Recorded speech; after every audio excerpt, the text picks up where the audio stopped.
Sinisisibakin. Hindi lang namin sila sisibakin, kakasuhan pa namin sila. Dahil ang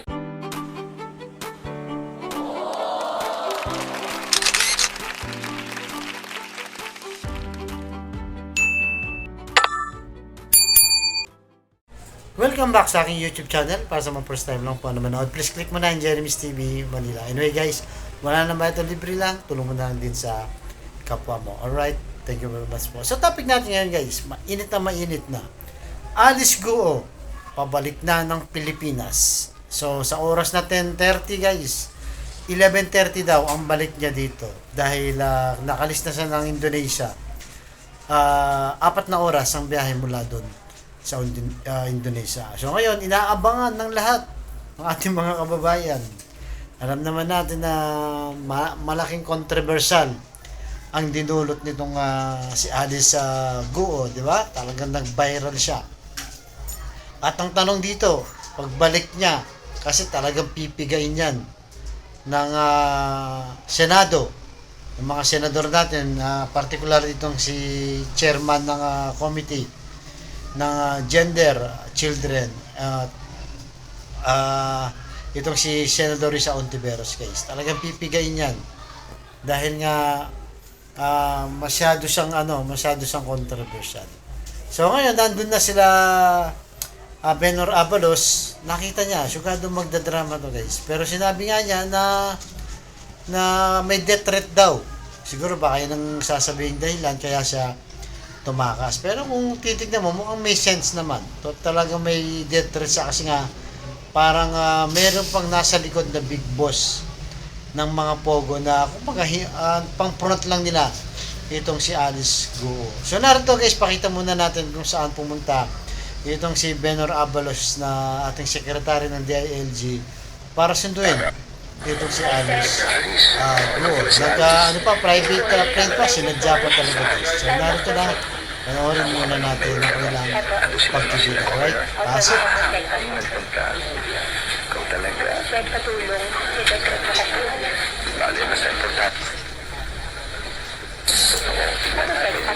Kaya nga, kumuha na kami ng private plane dito para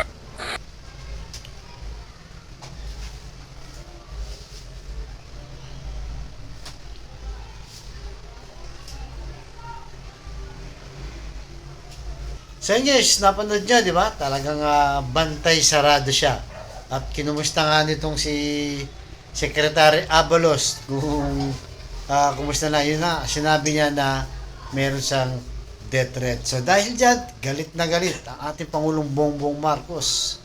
Ang sabi niya, lahat ng masasangkot dito sa pagtakas ni Alice Guo ay talagang sisibakin. At hindi lang sisibakin, sabi niya, kundi kakasuhan na rin. Kasi nga talagang napakalaking naging problema nito. Kaya nga 'di ba tinotal ban ni BBM itong pogo para sinisisibakin. Hindi lang namin sila sisibakin, kakasuhan pa namin sila. Dahil ang kanilang ginawa ay labag sa batas at against all of the interests of the Philippine judicial system. Tiniyak naman ng Pangulo na dadaan sa tamang proseso ng batas ang sinibak na alkalde. Sa official statement ng kampo ni Go, nagpasalamat sila sa mga otoridad sa ligtas na pag-aresto sa dating alkalde. Welcome development daw ito para masagot ng kanilang kampo ang mga aligasyong ibinabato kay Go.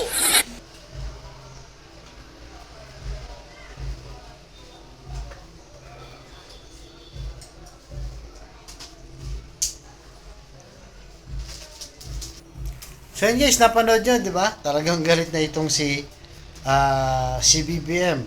Kaya kakanta kaya. At sino talaga yung nasa likod ni Alice Guo sa kanyang pagtakas? Kasi halos itong si Secretary Boying Remulla ayaw maniwala na nagbangka lang sila papuntang Malaysia, Sabah, hanggang sa makapunta sila ng Indonesia. So naniniwala siya dahil may mga sangkot dito sa Bureau of Immigration na nabayaran. Alam naman natin guys na napakalaking pera ng mga pogo na to na pinamimigay para lang makalusot sa kanilang ginagawa. Di ba?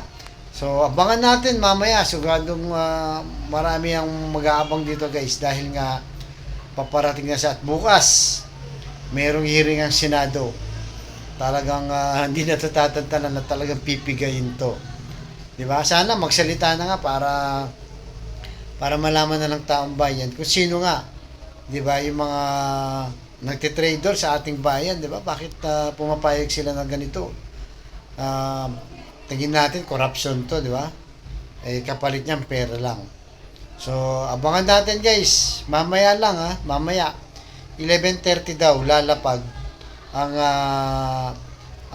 aeroplano nila pabalik dito sa ating bansa. So, maiksi lang to guys So, ito, kayo anong masasabi nyo dito?